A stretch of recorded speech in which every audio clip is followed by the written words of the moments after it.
WTV Radio, powered by Jal FM 90.7. Magandang gabi po, Ma'am Rose. Saan po kayo ngayon? Nasa Hong Kong po. Nasa Hong Kong. Okay. First time po ninyo ito? Yes, first time ko po. At saka first time ko din magamit ng apps na ito. Imo. Si Nalda. Saan po kayo ngayon, sir? Sa Taguig po, Taguig. Wala po kayong asawa sa ngayon? Girlfriend? Wala po, wala. Single. Okay. Timer start. Wanted Sweetheart. Wanted Sweetheart. Hello po, good evening. Good evening po, ma'am. Kumusta po kayo? Okay lang po. So, ilang taon po kayo? 42. Okay po. 44 po ako. So, May may anak anak? ako, dalawa. Okay. Kasal? Kasal. Before? Ayun ang problema natin. Kasi ayoko po sa may sabit. So, hindi na pasado, ma'am? Ayoko po, Sir DJ, ayoko po ng kasi sa edad kong ito, hindi ko pa naranasang magkasal. Gusto ko rin yung may sigaw ko sa buong mundo na, ito yung asawa ko. Kung sakali ba. Pwede mo naman sigaw, ma'am eh. Naasawa mo siya eh. Oo. Ayoko po, sorry po, ayoko po na may sabit. Okay lang, okay lang. So, Sorry po. Kasi gusto ko yung perfect po ba? Yung walang iniisip na problema. Yung talagang may peace of mind ka. Diba? May dalawa din akong anak. Mga na sila, may asawa na. Pero nag-aaral pa yung youngest. Diba? Gusto ko rin, kung sakaling may papalit ako sa papa nila kahit hindi kami kasalang papa nila, yung kaya ko yung pagmamalaki, kasi binata or pwede akong maging legal. Ganun po. Naintindihan. Sorry kasi prangka ako. Ito yung problema ko. may paraan naman yan, ma'am, kung gusto nyo talaga magpakasal eh. Kung gusto mo pakasalan eh, sir. Oo. Dalawa lang naman paraan dyan eh. Ano po yung pwede? Anal, no? Wala pong pwede. Panal mo sir eh. Tapos may isa pa. Ay, ang hirap po mag-anal sa Pilipinas. Hindi. Kailangan mo talaga Basta may pera, ma'am. expensive po. Oo, walang O yan problema. ang problema kasi wala tayong pera. Si sir si sir yung magpapanal. Siya gagastos, siyempre.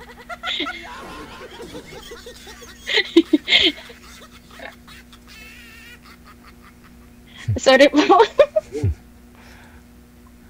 Okay lang.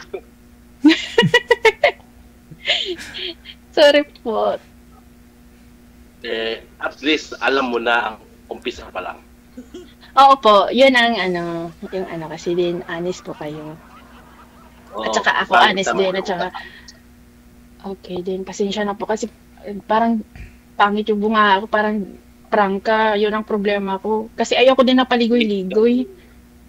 Oo, tama yun. Maganda yung gano'n. Pero sir, sumali po kayo dito dati? Oo. Ay, dati kasi maiksi lang buhok mo, ngayon mahaba na, no? Oo. Parang wig. Sorry. Wig po ba yan, sir? Ha? Wig. Parang wig. Hindi yan wig, mama. Sana po nagsuklay kayo, sir. Ay, sorry po. Diyos ko. Ipatanggal mo kay sir. Kung mahila ni sir, wig. Pero kung hindi matanggal, ayun. Original talaga yan. Kasi sumalim na po yan dito si sir. Dati may iksi pa lang yung buhok niya eh. Sige po. Sana po, sir, nagsuklay ka naman. Sorry. Di, patulog na sana ako eh. Oo. Patulog na sana ako eh. At saka yan po yung uso okay ngayon, po. ma'am. Di ba yung mga Koreano, ganyan yung gupit. May half Koreano kasi si sir eh. Half Korean. Ay, sorry, hindi po ako fan ng Korean movie o Korean po. Style. Hindi, yung mga... At gusto ko po yung mga casual lang, yung parang ano lang ba, yung simple lang. Aha. Ganon. Okay lang yan. Sorry po Sir DJ, sorry po talaga. Okay lang. No problem. Hindi po ako makapigil. Parang sorry po. Masakit ho ma'am yung tiyan Pero, mo? pero excited po ako makita po kayo ng personal dito sa Hong Kong kasi Join po kayo doon kila Ate Cassie Ken. Sa grupo, sa group chat nila. Kung sigurado na ho ma'am, no problem. Natin yan, ipopost natin yan dito. Sige po. Pero dito ho naman, si Sir humina na yung signal.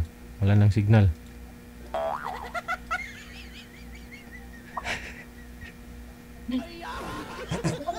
Oo. Okay.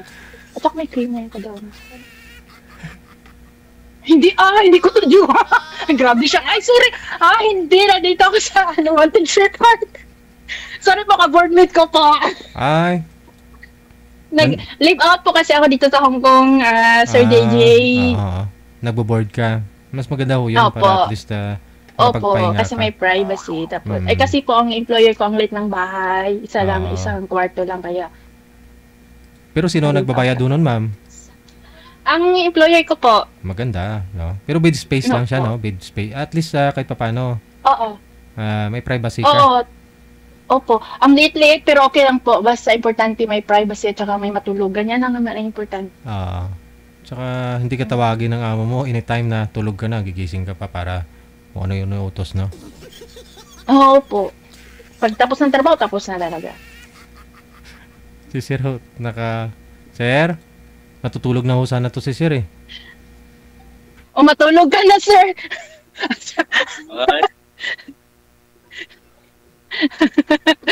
Sorry pa, baka next time po mahanap nyo pa yung para sa'yo, yung yung may sabit din, di ba? Kasi po ako, never been married ako, pero may mga anak po ako sa ex-live-in partner ko po. Ba't hindi kayo nagpakasal doon dati sa Kalibin niyo, ma'am? Siya, sir? Kasal din siya before.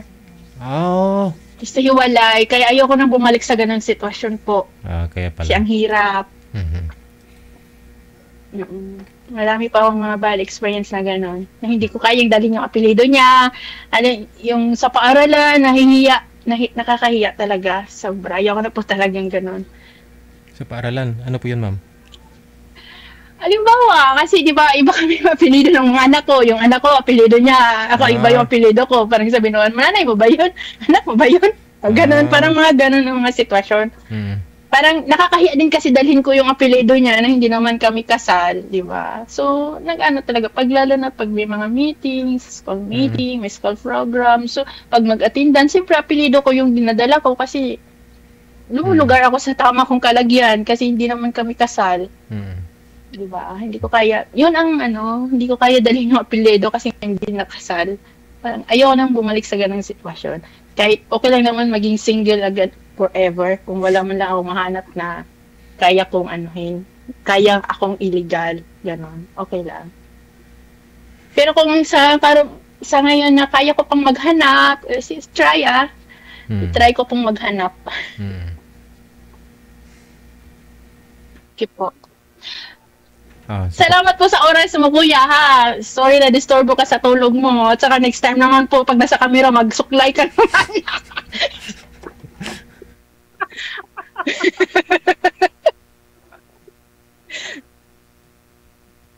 Pero naman. Totoo. Walang filter ba? Hindi naman kailangan mag-filter pag mag-video call. Wala naman tong filter siguro, di ba? Pero good looking ka naman po. Wala naman pong problema. At saka hindi naman importante yung look, pero magsuklay lang kasi.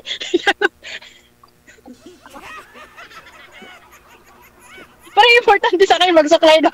Hindi naman po. Yung presentable po ba pag nasa harap ng camera, kailangan ayusin ang buhok. Ganon. Tips lang po yan, ha. Wag po kayong ma-open. Okay. Sige po.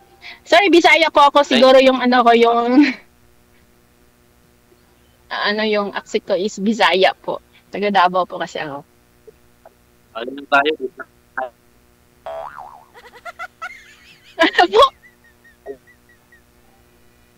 Mahina po yung signal mo.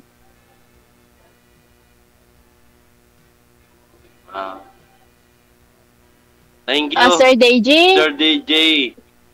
Yes, ma'am. Sir. Salamat po. Salamat din po. Friend na lang muna. Ay, wag na po. Wag na. Hindi naman din kami magkakilala. Sige ho. No problem. Wag na po. Nasa sa inyo naman po yung huling desisyon. Maraming salamat. Magandang gabi. Magandang gabi po at salamat sa oras. Palanam po kayo ulit, ha?